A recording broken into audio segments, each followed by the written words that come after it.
ಹಾಗೆ ಕಾವೇರಿ ನೀರಿನ ಮೇಲೆ ಆಶ್ರಿತರಾಗಿರುವಂತ ರೈತರು ಪ್ರತಿಭಟನೆ ಮಾಡ್ತಾ ಇರುವಂತ ಕಾರಣಕ್ಕಾಗಿ ಒಂದು ತುರ್ತು ಸಭೆಯನ್ನ ಕರೆದಿದ್ದಾರೆ ಜಲಸಂಪನ್ಮೂಲ ಸಚಿವ ರಾಮಲಿಂಗಾರೆಡ್ಡಿ.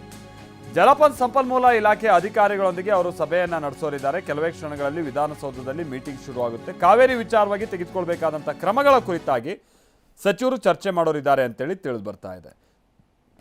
ಒಂದು ಕಡೆ ಡಿ ಕೆ ಶಿವಕುಮಾರ್ ಅವರು ಇವತ್ತು ಈ ಕಾನೂನು ಹೋರಾಟದ ವಿಚಾರಕ್ಕೆ ಸಂಬಂಧಪಟ್ಟ ಹಾಗೆ ವಕೀಲರ ಜೊತೆಗೆ ದೆಹಲಿಯಲ್ಲಿ ಸಭೆ ಮಾಡ್ತಾರೆ ಅಂತ ಸುದ್ದಿ ಆಗ್ತಾ ಇದೆ.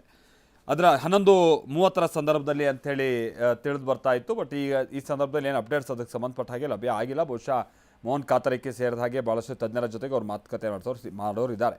ಇನ್ನೊಂದು ಕಡೆ ಈಗ ರಾಮಲಿಂಗಾರೆಡ್ಡಿ ಅವರು ವಿಪಕ್ಷಗಳ ಟೀಕೆಗೆ ಗುರಿ ಆಗ್ತಾ ಇದ್ದಾರೆ. ಕಾರಣ ಅಂತಂದರೆ ಸರ್ಕಾರ ಸರಿಯಾಗಿ ವಾದ ಹೂಡ್ತಾ ಇಲ್ಲ ಅಂತ ಹೇಳ್ಕೊಂಡು ಆ ಭಾಗದ ಶಾಸಕರುಗಳೆಲ್ಲ ಈಗ ದರ್ಶನ್ ಪುಟ್ಟಣಯ್ಯ ಸೇರಿದ ಹಾಗೆ ಭಾಳಷ್ಟು ಮಂದಿ ಇದೀಗ ಸರ್ಕಾರದ ವಿರುದ್ಧ ಆರೋಪ ಮಾಡ್ತಾ ಇದ್ದಾರೆ, ಒತ್ತಾಯ ಮಾಡ್ತಾ ಇದ್ದಾರೆ. ಸರಿಯಾದ ರೀತಿಯಾದಂಥ ವಾದ ಹೂಡಬೇಕು, ವಾಸ್ತವ ಸ್ಥಿತಿ ಏನಿದೆ ಅನ್ನುವಂಥದ್ದನ್ನು ನೀವು ಆಯೋಗಕ್ಕೋ ಮಂಡಳಿಗೋ ಸರಿಯಾಗಿ ನೀವು ತೆರೆದಿಡಬೇಕು ಅಂತ ಹೇಳ್ಕೊಂಡು ಈಗ ಜಲಸಂಪನ್ಮೂಲ ಇಲಾಖೆಯ ಅಧಿಕಾರಿಗಳ ಸಭೆ ಕರೆದಿದ್ದಾರೆ ರಾಮಲಿಂಗಾರೆಡ್ಡಿ ಅಂತೇಳಿ ತಿಳಿದು ಬರ್ತಾ ಇದೆ.